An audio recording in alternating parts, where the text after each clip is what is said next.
सत्या प्रेम की कथा फिल्म की शूटिंग से पहले ही कार्तिक आर्यन कहने लगे कि हम आजकल ट्रू लव स्टोरीज फिल्में नहीं बना रहे और सत्या प्रेम की कथा उन्होंने इसीलिए साइन की है ताकि बॉलीवुड को एक खूबसूरत लव स्टोरी दे सकें। और फिर इस फिल्म को आज के दौर की DDLJ भी कहा जाने लगा। बिल्कुल इसी पैटर्न पर फिल्म का ट्रेलर रिलीज किया गया जहां लव इमोशंस देखने को मिल रहे थे। सॉन्ग्स में भी कभी नसीब से जैसा सोलफुल गाना सुनने को मिला तो कभी संजय लीला बंसाली की तरह गरबा सॉन्ग की अटेम्प्ट भी की गई। तो सब कुछ बड़ा इंडियन ट्रेडिशनल लग रहा था, लेकिन फिल्म रिलीज होते ही सब कुछ ही बदल दिया गया और हर कोई ट्विस्ट की बात करने लगा जो फिल्म के मिड में देखने को मिला। सबसे पहले तो ये फिल्म ट्रू लव स्टोरी की बजाय एक सोशल इशू पर बनने वाली फिल्म है। जैसे हमें टॉयलेट एक प्रेम कथा और पैडमैन देखने को मिली, जहां दोनों फिल्मों में हस्बैंड्स अपनी वाइफ्स के लिए सोशल इश्यूज पर लड़ते हुए नजर आए। बिल्कुल इसी तरह सत्तू भी अपनी वाइफ के लिए ही सोशल इशू पर लड़ता हुआ नजर आता है। सिर्फ सत्या प्रेम की कथा में सॉन्ग्स बढ़ा दिए गए और आधी फिल्म ऐसे लव अफेयर में गुजार दी गई जहां बिल्कुल आराम से हीरो हीरोइन से शादी करने में कामयाब हो जाता है। अब ऐसा क्यों किया गया कि एक सोशल इशू को फिल्म की रिलीज से पहले बिल्कुल डिस्क्लोज ही नहीं किया गया, जबकि मोस्टली फिल्में जो सोशल इश्यूज पर बनाई जाती हैं वो कामयाब भी हो जाती हैं। अब इसकी एक वजह इस इशू का कंट्रोवर्शियल होना हो सकती है। सत्या प्रेम की कथा में डेट रेप जैसा इशू डिस्कस किया जा रहा है, यानी लड़का और लड़की डेट पर गए और लड़की ने किसिंग रोमांस सब करने की इजाजत दी मगर कमर से नीचे जाने की बिल्कुल इजाजत नहीं दी। लेकिन बॉयफ्रेंड जबरदस्ती कमर से नीचे जाकर गर्लफ्रेंड से सेक्स करता है। अब फेमिनिस्ट इसे भी बिल्कुल इसी तरह का रेप कहते आ रहे हैं जैसा कि कोई अजनबी लड़की के साथ करता है, मगर कुछ लोग इसे रेप नहीं कहते।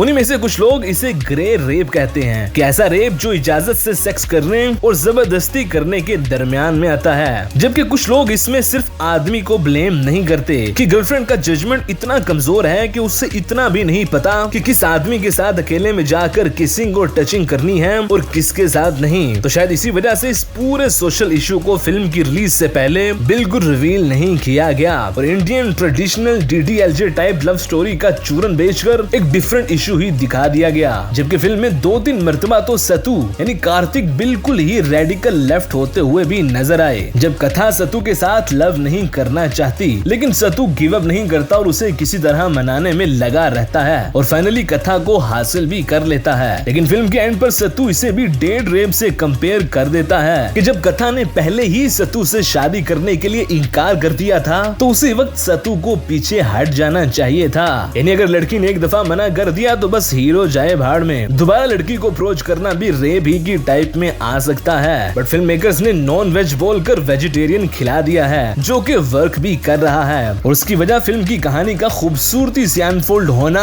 कियारा और कार्तिक की एक्सीलेंट परफॉर्मेंस, डेट रेप जैसे ट्विस्ट का आना और लास्टली इमोशंस हैं जो कार्तिक और कियारा ने खूबसूरती से दिखाए। सिर्फ 2 गाने जो सतू के ख्वाब में ही दिखा दिए गए, अगर वो कम हो जाते तो फिल्म व्यूअर्स को और अट्रैक्ट करने में कामयाब होती।